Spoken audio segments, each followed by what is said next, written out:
93% মুসলমান। তারপরও আমরা জানি আমাদের দেশে আমরা কতটুকু দীক্ষিত, কতটুকু বঞ্চিত, কতটুকু লাঞ্ছিত, কতটুকু আমরা অবহেলিত, কতটুকু আমরা নির্যাতিত। কেননা এই সভাটা, আলোচনাটা কোনো সাধারণ আলোচনা না, এটা সিরাতুন নবীর আলোচনা। বিদায় সিরাতুন নবীর আলোচনা বিদায় আমাদের মজমাটা বা আমাদের শ্রোতাদেরকে এই কথা মাথায় রাখতে হবে যে আমাদের কোনো কিছু যেন আল্লাহ রসুলের সিরতের বাহিরে না যায়। কেননা যদি লেবেল দিলাম সিরতের, কিন্তু আমাদের মজমার পরিস্থিতি যদি অন্য মজমার মতোই হয়, তাইলে এই নামটার মনে হয় ইজ্জত থাকবে বলে মনে হয় না। একটু ব্রেন দিয়া চিন্তা করতে হবে, তাইলে কাজে দিবে। বিবেকটা আল্লাহ এই জন্যই দিছেন যেন এটাকে কাজে লাগাই। বিদায় কথা কিন্তু এখনো শুরু হয় নাই। আমি সবার কাছে অনুরোধ রাখব যে সিরাতের নবীর মাহফিল দেখা যেন মানুষ সিরাতের দিকে আকৃষ্ট হয়। আমাদের বসা, আমাদের শোনা, আমাদের হাঁটা, আমাদের চলা, কেননা সিরাতুল নবী বলতে আল্লাহ রসুলের সিরাত আলোচনা হবে বা সিরাতের প্রয়োজনীয়তা কি, এটাকে আমাদের সামনে বক্তারা তুলে ধরবে। এটাই তো সিরাতুল নবী। কি বলেন? মনে হয় বুঝাইতে পারতেছি না, সবার কানে পৌঁছতেছে না। বিদায় আমাদের অবস্থাটা এরকম হইতে হবে যে মানুষ অবস্থা দেখাই আমাদের দিকে আকৃষ্ট হয়। শুধু হইহুল্লা দ্বারা মানুষ আমাদের দিকে আকৃষ্ট হবে না, বরং মানুষ আমাদের কর্ম দ্বারা আমাদের দিকে আকৃষ্ট হবে সবচেয়ে বেশি। এই জন্য সিরাতের মাহফিল হিসাবে যতটুকু ডিসিপ্লিন হওয়া দরকার এখানে, কতটুকু ডিসিপ্লিন যদি আমরা দেখাইতে পারি, তাইলে মানুষ আমাদের উপরে আস্থা রাখবে, আমরা আস্থাভাজন হব। আর যদি ডিসিপ্লিন না দেখাইতে পারি, আমি বেশিরভাগ ছাত্রদেরকে বলবো, তোমরা যদি ডিসিপ্লিন না দেখাইতে পারো, তাইলে সমাজ কিন্তু বলবে যে এরা ডিসিপ্লিনওয়ালা না, এরা উশৃঙ্খল।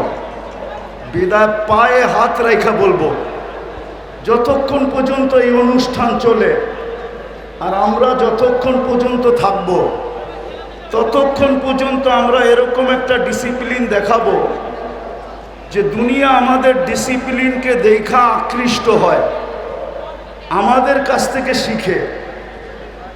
আর যদি আমরা হইহুল্লা করি, এলোমেলো থাকি, তাইলে কিন্তু ব্যানার আর আমাদের বাস্তব দুটায় কখনো মিল খাবে না।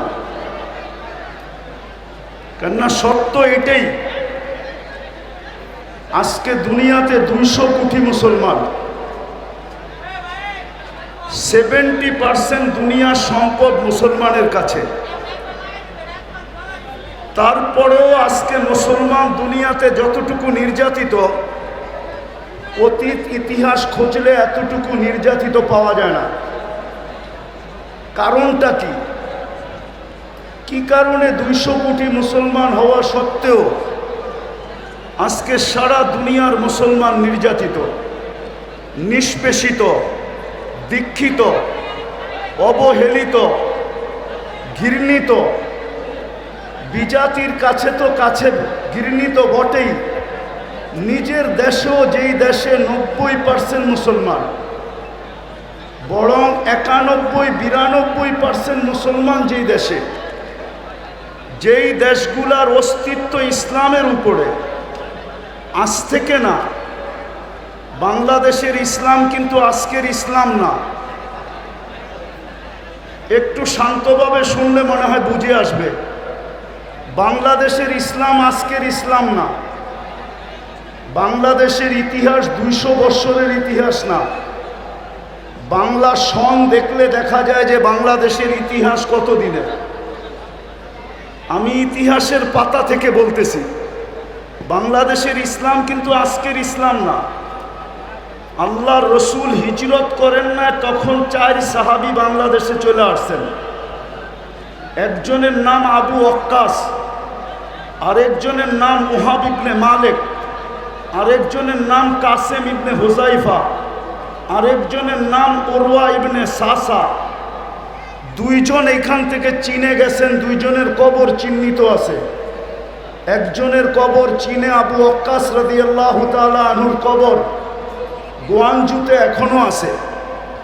আরেকজনের কবর মঙ্গোলিয়ার বর্ডারে, ওহাব ইবনে মালিক রাদিয়াল্লাহু তাআলা আনহুর কবর মঙ্গোলিয়ার বর্ডারে এখনো চিহ্নিত আছে।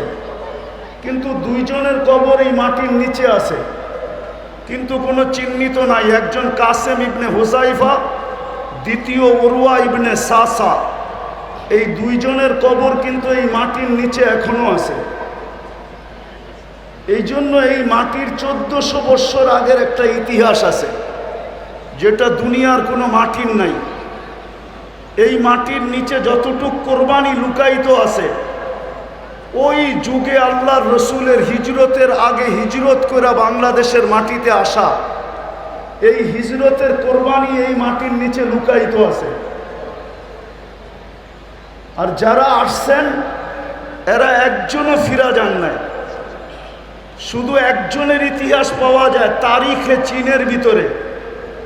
আবু ওয়াক্কাস রাদিয়াল্লাহু তাআলা আনহু 18 মাস চলার পরে, আমি উলামাদের মজলিসে বলতেছি, তাহকিক করে দেখেন, তারিখে চীনে লেখা আছে আবু ওয়াক্কাস রাদিয়াল্লাহু তাআলা আনহু যখন 18 মাস পায়দল চলার পরে মদিনা ফিরত যান, আর বাবে মদিনা দিয়া যখন ঢোকেন, তো সাহাবায়ে কেরামকে জিজ্ঞাসা করছিলেন আল্লাহর রসুল কিরকম আছেন। তো যাকে জিজ্ঞাসা করছে সে জবাব দিছিলেন, ইন্তাকালা রাসূলুল্লাহ ইলা জাওয়ারি রহমাতিল্লাহ। আল্লাহর রসুল তো দুনিয়ার থেকে চলে গেছেন। তো আবু ওয়াক্কাস রাদিয়াল্লাহু তাআলা আনহুর মন কিরকম ভাঙ্গা ছিল, ওটা উনি আর আল্লাহ বলতে পারে, দুনিয়ার কোনো ভাষা এটা ব্যক্ত করতে পারে না। উনি মসজিদে নববীতে যে সালাম দিয়া যখন ঘুমায়া পড়ছেন, তো স্বপ্নে যুগে উনি দেখছেন যে আল্লাহর রসুল বলতেছিল, আবা ওয়াক্কাস মা বাআসতুকা লিতারজি, আবু ওয়াক্কাস তোমাকে তো ফিরত আসার জন্য পাঠানো হয় নাই, তুমি ফিরত আসলে কেন? তো উনি ঘুমের থেকে উঠছেন, আবার উনি চীনের দিকে রওনা করছেন, যেইখানে আজকে ওনার কবর, যেইখানে ওনার আজকে কবর। আমি হয়তো 11 তারিখে ইনশাআল্লাহ 20 তারিখে পৌঁছবো ওইখানে, কেননা আজকে রাত্রেই আমার সফর আছে। ফিরতি পথে আমি চায়না হয়ে আসবো, গোয়াংজু হয়ে আসব। ওইখানে ওনার কবর আছে, উনি ফিরে আসছেন আর নিজের হাতে মসজিদ বানাইছেন। ওই মসজিদে এখনো ওনার হাতের লেখা খচিত আছে। মসজিদের নাম ছিল মসজিদ মুশতাক ইলার রাসূল। বাবার বিষয় কিন্তু মসজিদ মুশতাক ইলার রাসূল। আল্লাহর রসুলের জন্য পাগল প্রায় যেই ব্যক্তিরা, ওদের মসজিদ। তো যেটা বলতেছিলাম, আজকে 92% মুসলমান। তারপরও আমরা জানি আমাদের দেশে আমরা কতটুকু দীক্ষিত, কতটুকু বঞ্চিত, কতটুকু লাঞ্ছিত, কতটুকু আমরা অবহেলিত, কতটুকু আমরা নির্যাতিত। মনে হয় বুঝাইতে পারি নাই। সারা দুনিয়ার মুসলমান দেশেই মুসলমান নির্যাতিত। কারণ কি? 200 কোটি সম্পদ, 70% আমাদের কাছে। দুনিয়ার তেল বলেন মুসলমানের কাছে, দুনিয়ার গ্যাস বলেন মুসলমানের কাছে, দুনিয়ার সোনা বলেন মুসলমানের কাছে, দুনিয়ার সবচেয়ে বড় টাকা মুসলমানদের কাছে। মুসলমানের চেয়ে বড় টাকা দুনিয়ার কারো কাছে নাই। 4 থেকে 5টা দেশ যদি এক হয়, তাহলে সারা দুনিয়া এরা কিনতে পারে। এত বড় টাকা মুসলমানের কাছে। দুনিয়ার সবচেয়ে বড় টাকা কুয়েতের কাছে, দুনিয়ার সবচেয়ে বড় টাকা ওমানের কাছে, দুনিয়ার সবচেয়ে বড় টাকা বাহরাইনের কাছে, দুনিয়ার সবচেয়ে বড় টাকা ব্রুনাইয়ের কাছে। তারপরও মুসলমান ঘৃণিত অবহেলিত কেন? আমার প্রশ্ন বলতে পারেন, কথা বলার ঢংও বলতে পারেন। আমার বিশ্বাস, এটা আমি মনের থেকে বিশ্বাস করি, আমার উপরে যে কেউ আঙ্গুল উঠাইতে পারেন তাতে কিছু আসে যায় না, বিরুদ্ধে লিখতে পারেন তাও কিছু আসে যায় না। কিন্তু আমার মন বলে, আমার তাখায়ুল বলে, রাসূলুল্লাহ সাল্লাল্লাহু আলাইহি ওয়াসাল্লামের আদর্শের কারণে, যাকে আল্লাহ আদর্শ বানায় পাঠাইছেন, লাকাদ কানা লাকুম ফি রাসূলিল্লাহি উসওয়াতুন হাসানা, যেই হেদায়েতের চাওয়া আমরা প্রত্যেক নামাজের ভিতরে চাই, সূরায়ে ফাতিহা ব্যতীত যেই নামাজ হয় না, যার ভিতরে মৌলিক বিষয় হলো ইহদিনাস সিরাতাল মুস্তাকিম। আমি মাদ্রাসার ছাত্রদেরকে বলতেছি, তোমরা একটু ভালোভাবে আমার কথাটা চিন্তা করো, ঠান্ডা মাথায় চিন্তা করো। যেই হেদায়েত আমরা প্রত্যেক রাকাতে চাই, যেই হেদায়েত মানুষের জিনিসের জীবনের ভিতরে সবচেয়ে বড় জিনিস, হেদায়েত প্রাপ্ত যে হয়, খোদার কসম তার কোনো জিনিস দ্বারা মানুষ কষ্ট পায় না, এমনকি পিঁপড়া পর্যন্ত কষ্ট পায় না। আমি আমাদের আকাবেরদের জীবনীর ভিতর থেকে একটা জীবনী বলতে চাইতেছি। হুসাইন আহমদ মাদানী রহমতুল্লাহ আলাইহি একবার হাটহাজারী মাদ্রাসায় আসছিলেন।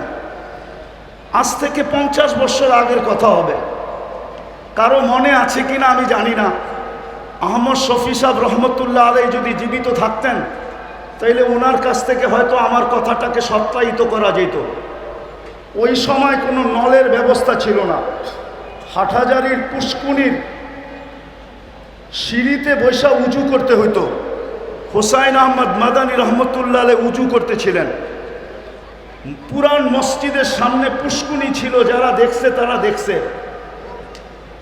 ওইটার এক পাড়ের দিকে, দক্ষিণ পাড়ের দিকে একটা পিপিলিকা পানিতে হাবুডুবু খাইতেছিল, কারো চোখে পড়ে নাই।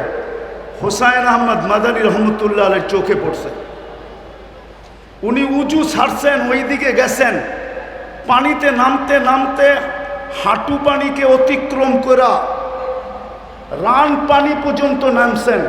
তারপরও পিপিলিকার নাগাল পাইতেছিলেন না। তো উনি মেসওয়াক বাহির করে আগে বাড়াইয়া দিছেন, পিপিলিকাকে উঠাইয়া উপরে ঝেড়া দিছেন। সমস্ত ছাত্ররা ওনার ওই সময় উপস্থিত ছিল। হুসাইন আহমদ মাদানী রহমতুল্লাহ আলাইহি। আমরা আমাদের আকাবেরদেরকে চিনি না, আমাদের ইয়াং যুবকরা আজকে আকাবেরদেরকে চিনে না। না চিনার কারণেই আমরা আকাবেরদের না অনুসরণ করতে পারি না, আকাবেরদের ব্যাপারে সঠিক মনের থেকে মুখ দ্বারা ব্যক্ত করতে পারি।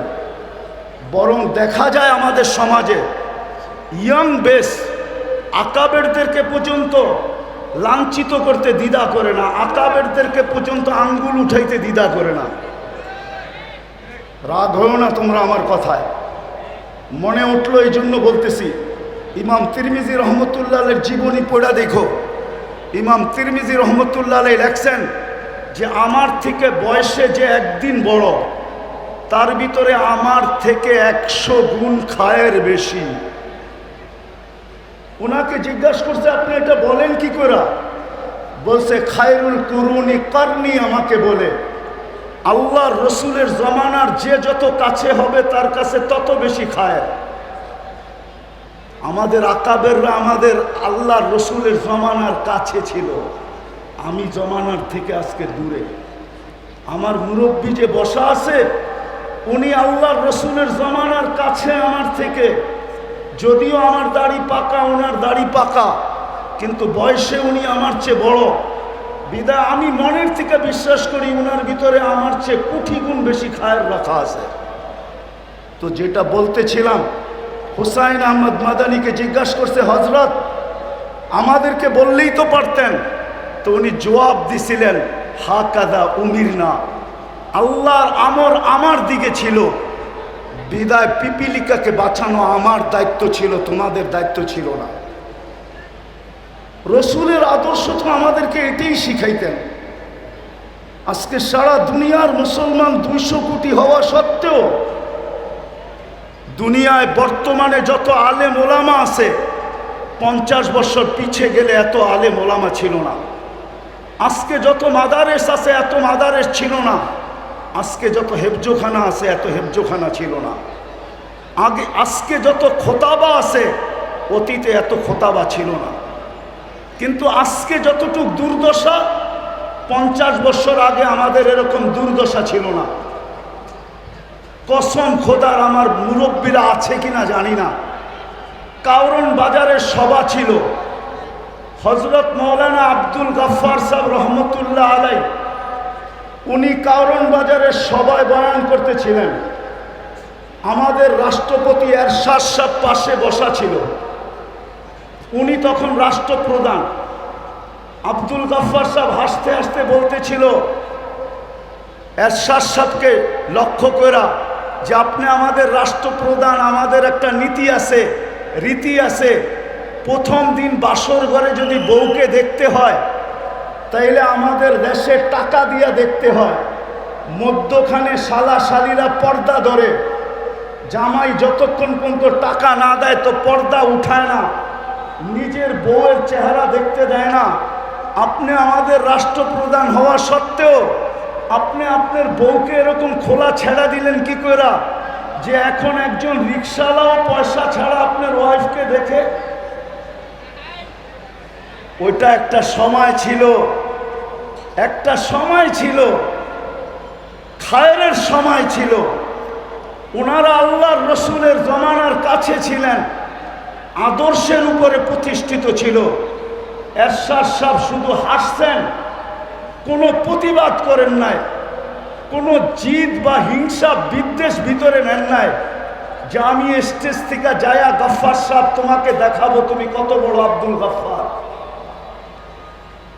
কোনো প্রতিশোধ নেন নাই। কিন্তু আজকে কথা বলে স্টেজ থেকে নামা যায় না, কথা বইলা স্টেজে বসেও থাকা যায় না। কেন এই দুরবস্থা? আমার প্রশ্নের জবাব দেন আপনারা, কেন এত দুরবস্থা? টুপিওয়ালা তো আগের চেয়ে বেশি, দাড়িওয়ালা তো আগের চেয়ে বেশি, নামাজি তো আগের চেয়ে বেশি, তাবলিগওয়ালা তো আগের চেয়ে বেশি, ওয়াজ নসিহত তো আগের চেয়ে বেশি। আমি কথা শেষ জায়গায় চলে আসছি। আজকে আমরা আল্লাহর রসুলের আদর্শকে শুধু একটা ব্যানারে আবদ্ধ করছি। সিরাত শুধু ব্যানারে আবদ্ধ আমাদের জীবনে না। আমরা সিরাতকে মানুষের সামনে তুলে ধরতে পারি নাই। রাগ হয়েন না, পায়ে হাত রাখি। গত বৎসরও এখানে এই সিরাত মাহফিল ছিল, এর আগের বৎসরও ছিল, এর আগের বৎসরও ছিল, এই বৎসরও সিরাত মাহফিল আছে।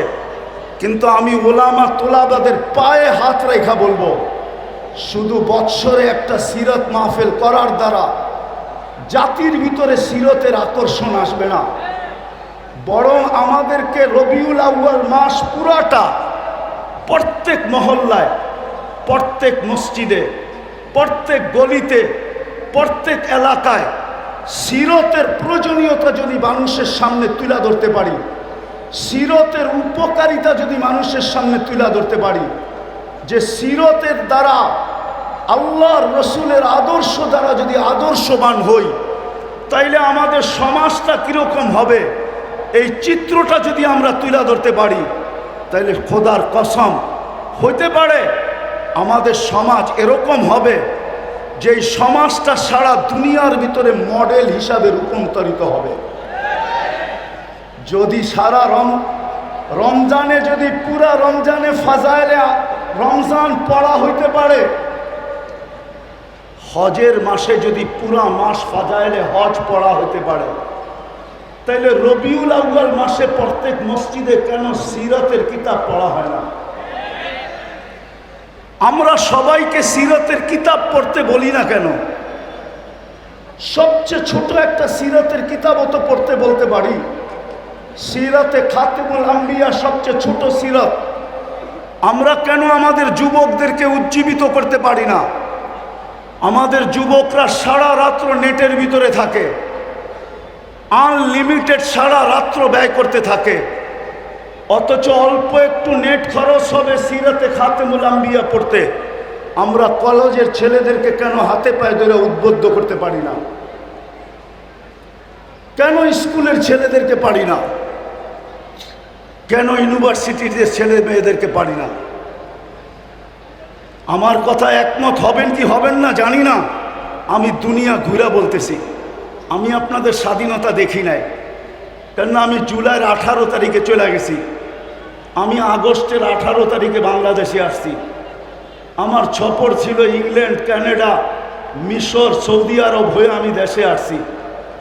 আমাদের এখন সময় আসছে, আমাদের উচিত স্কুল কলেজ সর্বত্র আমাদের উচিত, বিশেষ করে ওলামা তোলাবাদের উচিত এই রবিউল আউয়াল মাসটাকে কেন্দ্র করা প্রত্যেক গলি গলি সিরতের প্রয়োজনীয়তা বয়ান করা, প্রত্যেক মসজিদে সিরতের তালিম করা, আল্লাহর রসুলের আদর্শ সর্বক্ষেত্রে ছাড়ার কারণে আজকে আমরা নিজের দেশেও লাঞ্ছিত, বিদেশে তো লাঞ্ছিত, অন্যের হাতে তো লাঞ্ছিত, আমরা নিজেদের হাতেও লাঞ্ছিত। আজকে আমরা সিরতকে ছেড়া দিছি, রসুলের আদর্শকে ছেড়া দিছি, এর জায়গার ভিতরে আমরা আবেগকে নিয়ে আসছি, অন্য কিছুকে নিয়ে আসছি, রসুলের আদর্শকে নিয়ে আসি নাই। আসেন, যেই রসুল 23টা বৎসর চোখের পানি ঝরায়া আল্লাহর কাছ থেকে আমাদেরকে, সমস্ত উম্মতের ভিতর থেকে আল্লাহর কাছ থেকে আমাদেরকে যা নিয়া দিছেন, যেই মর্যাদা আমাদেরকে পাওয়ায়া দিছেন, এর চেয়ে বড় মর্যাদা কি হইতে পারে? যেই রসুল আমাদেরকে পাওয়ায়া দিছেন।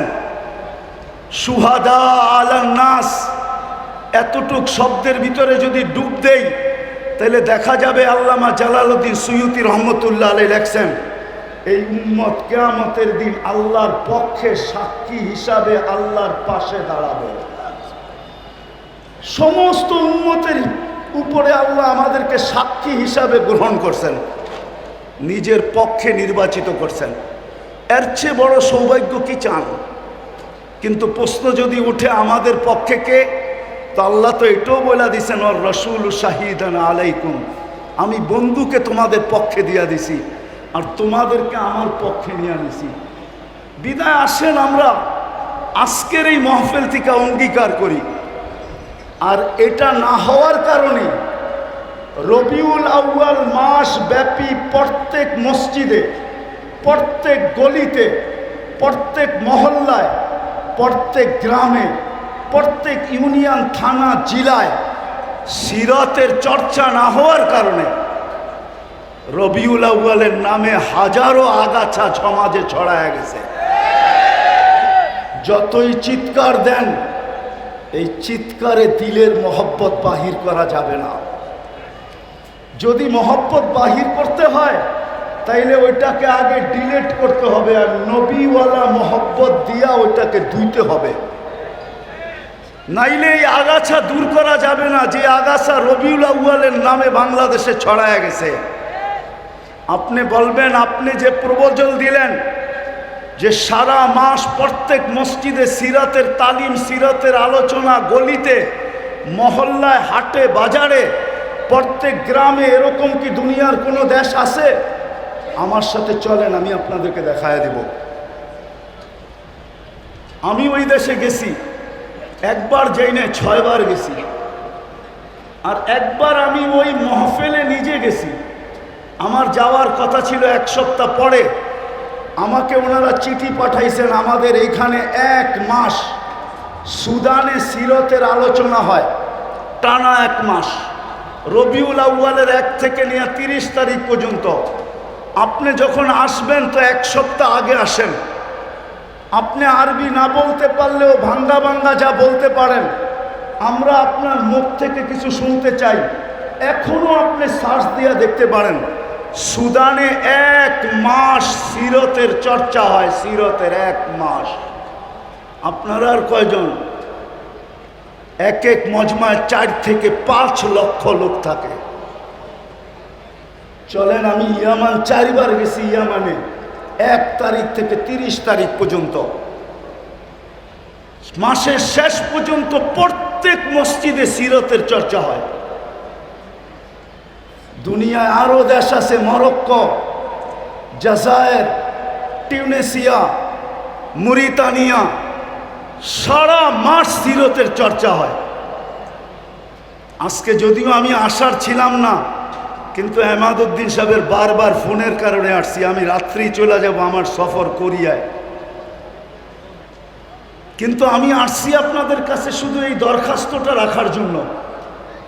আজকের এই মজলিস থেকে আমরা ওলামা তোলাবা অঙ্গীকার করি যে বাকি পুরা মাসটা আমরা আমাদের মসজিদের ভিতরে সিরতের চর্চা করব, সিরতের আলোচনা হবে, সিরতের তালিম হবে, আমাদের ঘরের ভিতরে হবে, আমাদের মসজিদে হবে, মহল্লায় হবে। বুঝাইতে চেষ্টা করেন, একদিনে দূর হবে না, ইনশাআল্লাহ হইতে পারে অচিরেই দেখা যাবে যে বাংলাদেশে রবিউল আউয়ালের নামে যেই সমস্ত আগাছা ছড়াইছে, আমরা যখন শুরু করব প্রত্যেক গলি গলি, প্রত্যেক মসজিদ মসজিদ, তাইলে আর এটাকে দূর করার জন্য অন্য কোনো জিনিস লাগবে না। আমাদের এই চেষ্টার মাধ্যমে ইনশাআল্লাহ এগুলা বাংলার জমিন থেকে দূর হয়ে যাবে। আর না হলে যতই চিৎকার দেই, চিৎকার আজ থেকে চলতেছে না, আমাদের সেই ছোটবেলার থেকে দেখতেছি চিৎকার। কিন্তু বলেন, জশ্নে জুলুসের মিছিল কি ছোট হয় না বড় হইতেছে? বলেন বলেন আমাকে, বড় হইতেছে না ছোট হইতেছে? ডিম আগে 1000 টাকা বিক্রি হইতো, এখন 5 লাখ টাকা বিক্রি হয়। ডিমের দাম বাড়ছে না কমছে? ডিমের দাম বোঝেন? মনে হয় ডিমের দাম আপনারা বোঝেন না। আপেলের দাম 1000 টাকা ছিল, এখন 1 লাখ টাকা হয়েছে। চিনেন আপেলের দাম? জানেন তো না আপেলের দাম? কিন্তু আমি তো ঠান্ডা মানুষ, এই জন্য আপনাদের চিৎকার ওঠে নাই। হ্যাঁ, নাইলে বাংলাদেশ ছাড়া ইম্পোর্টেড আইটেম হয় না। যার দেশের ভিতরে যার কোনো পরিচিতিই নাই, যাকে মহল্লায় পর্যন্ত কাউকে চিনে না, তার এলাকায় পর্যন্ত চিনে না, তার হাতের ছোঁয়ার ডিম বিক্রি হয় চিটাগাঙ্গে 5 লাখ টাকা। 5 লাখ টাকা। মনে হয় বুঝাইতে পারি নাই, মনে হয় বুঝাইতে পারি নাই। কি বুঝছেন? তৈয়ব শাহর হাতের ডিম, উনি তো নাই, ওনার ছেলের হাতের ছোঁয়া ডিম বিক্রি হয় লাখ লাখ টাকা। উনি পাকিস্তান থেকে ইম্পোর্টেড মাল। একটা আপেল বিক্রি হয় লাখ টাকা। বিশ্বাস হয় না? মনে হয় হয় না? না না, হয় না আপনাদের। আমার মতো গভীর জিনিস আপনারা জানেন না, শুধু উপরে উপরে জানেন। পানিতে ফু দিলে গ্লাস বোতল বিক্রি হয় লাখ টাকা, লাখ টাকা। অথচ যাকে নিজের মহল্লায় চিনে না, যার ছেলে সন্তানের জীবনে আল্লাহর রসুলের কোনো আদর্শ নাই, পারি নাই আমরা। আমরা শুধু চিৎকার দিতে পারছি, আমরা শুধু মাঠ গরম করতে পারছি।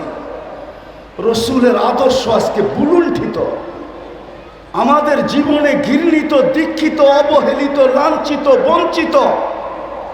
রসুলের আদর্শ প্রতিষ্ঠা করার জন্য, মানুষের জীবনে প্রতিফলিত করার জন্য আমরা, রাগ হয় না, আমি এন্তেজামিয়ার বিরুদ্ধে বলতেছি না, আমরা বৎসরে একটা সিরাত মাহফিল করে মনে করতেছি আমরা রাসূলুল্লাহ সাল্লাল্লাহু আলাইহি ওয়াসাল্লামের হক আদায় করে দিছি।